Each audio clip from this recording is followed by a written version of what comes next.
छठिया कैसे करी, छठिया कैसे करी, मोरे पिया बसेले विदेशवा। छठिया कैसे करी, छठिया कैसे करी, चिट्ठिया जे भेजेले बालमुआ।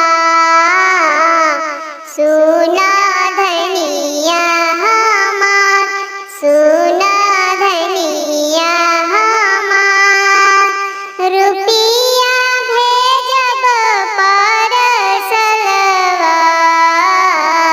छठिया करिहा जरूर, छठिया करिहा जरूर, फलवा भेजब परसलवा।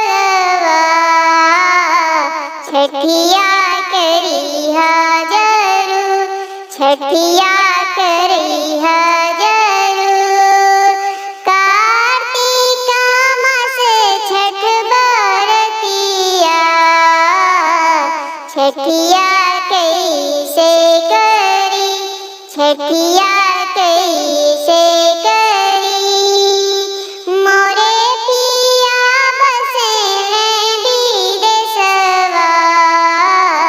छठिया कैसे करी, छठिया कैसे करी, चिट्ठिया जे भेजेले बालमुआ।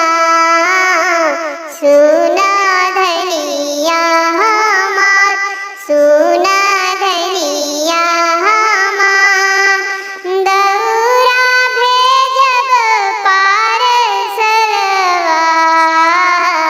छठिया करिहा जरूर, छठिया करिहा जरूर, चुनरी भेजब परसलवा। छठिया करिहा जरूर, छठिया करिहा जरूर। वाह छोटू, क्या वीडियो बनाते हो, लेकिन रो क्यों रहे हो? कभी तुम्हारा वीडियो लाइक नहीं करता हूँ इसलिए क्या? अच्छा चलो तेरी इस वीडियो को मैं लाइक कर देते हैं। अब क्या हुआ?